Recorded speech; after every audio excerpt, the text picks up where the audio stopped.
Magandang hapon, ngayon ay February 17, 2026 at narito ang update ukol sa maging lagay ng ating panahon. Sa ngayon, wala pa tayong bagyo or low pressure area na minomonitor sa loob at labas ng ating area of responsibility. At ang northeast monsoon o amihan pa rin ang nakakaapekto dito sa bahagi ng northern Luzon. Palakas pa lamang po ito muli at ina-expect natin magiging maulap yung kalangitan at may mga pagulan tayong mararanasan dito sa may Cagayan, maging sa bahagi din ng Isabela. While dito naman sa Metro Manila, maging sa nalalabing bahagi po ng ating bansa, posible pa rin yung mga biglaang pag-ulan na dala ng easterlies at ng amihan. So kapag po tayo ay lalabas, huwag pa rin natin kalilimutan yung mga pananggalang natin dito sa mga pag-ulan na ito. At para naman sa maging lagay ng ating panahon bukas, araw ng Miyerkules, kung saan ina-expect po natin na posibleng bahagyang lumakas pa yung amihan at makaapekto sa malaking area ng Luzon, magiging maulap po yung kalangitan at may mga pag-ulan pa rin tayong mararanasan dito sa may Cagayan, Isabela, Aurora at Quezon, dala po ito ng amihan. Samantala sa nalalabing bahagi naman ng Luzon ay magiging bahagyang maulap hanggang sa maulap yung ating kalangitan. Posible po yung mga isolated na mga may hinang pag-ulan or pag-ambon dito sa Metro Manila, nalalabing bahagi ng Calabarzon at Central Luzon, maging dito din sa Ilocos Region, Cordillera, Administrative Region at nalalabing bahagi pa ng Cagayan Valley. Samantala dito naman sa area ng Mimaropa at Bicol Region, posible pa rin po yung mga biglaang pag-ulan na dala ng easterlies. Agwat po ng temperatura dito sa Metro Manila ay mula 24 to 30 degrees Celsius. Samantala dito naman sa bahagi ng Visayas at Mindanao, magiging maulan po or mataas yung possibility ng mga pag-ulan, pagkilat at pagkulog. Most likely simula hapon onwards dito sa area ng Northern Mindanao, Caraga at Davao Region, dalay po ito ng shear line or ng easterlies. Kaya naman pag-iingat para sa ating mga kababayan dyan sa posibilidad ng mga pagbaha at pagguho ng lupa. Dito naman sa area ng Palawan, maging dito sa buong bahagi ng Visayas at nalalabing bahagi pa ng Mindanao, magiging bahagyang maulap hanggang sa maulap po yung ating kalangitan. Possible pa rin yung mga biglaang pag-ulan, pagkilat at pagkulog na dulot ng easterlies. Agwat po ng temperatura sa Cebu ay mula 24 to 30 degrees Celsius at sa Davao naman ay 24 to 31 degrees Celsius. Para naman sa lagay ng dagat baybayin ng ating bansa, wala po tayong nakataas na gale warning, ngunit iba yung pag-iingat pa rin para sa mga kababayan natin na maglalayag dito sa mga dagat baybayin ng Northern Luzon sapagkat magiging katamtaman hanggang sa maalon po yung lagay ng ating karagatan.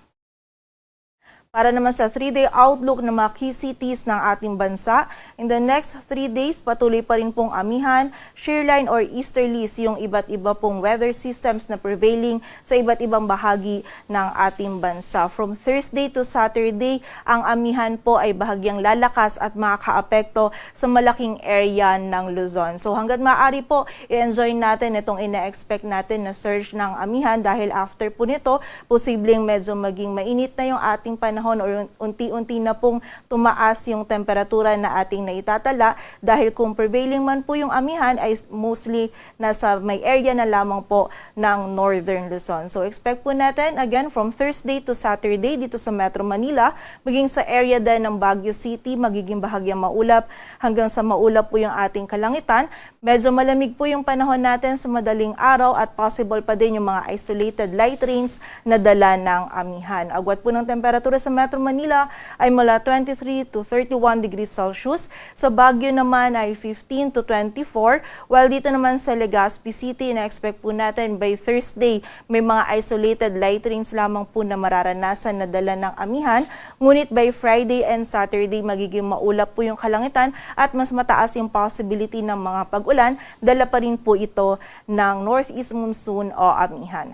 Agwat po ng temperatura sa Legazpi City ay mula 24 to 31 degrees Celsius.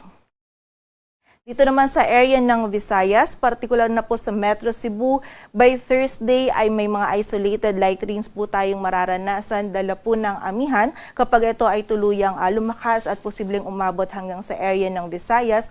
While for Friday and Saturday naman, nakita po natin maulan na panahon yung ating mararanasan na posibleng dulot ng shear line.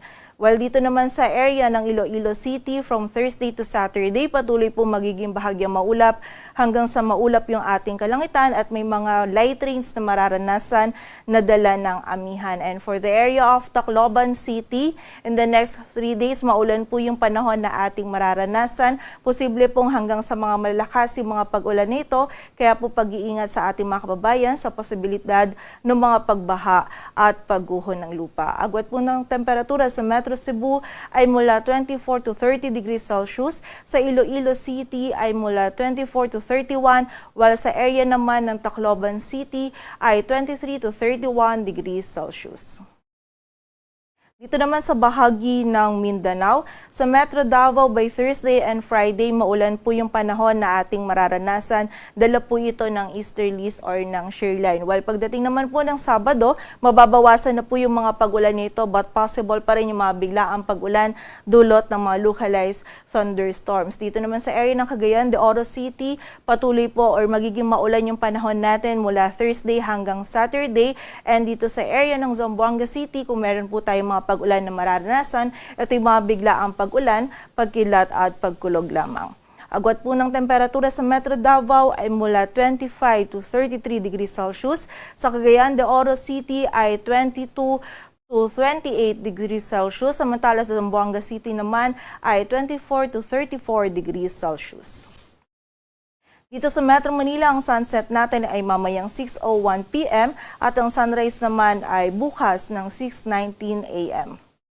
Patuloy po tayo magantabay sa updates na ipapalabas ng Pag-asa. Para sa mas kumpletong impormasyon, bisitahin ang aming website, pag-asa.dost.gov.ph. At para naman sa mga heavy rainfall warnings or yung mga thunderstorm or rainfall advisories na pinapalabas ng ating mga regional offices, bisitahin ang aming website, panahon.gov.ph. At yan po muna ang latest dito sa Weather Forecasting Center ng Pag-asa. Grace Castañeda, magandang hapon po.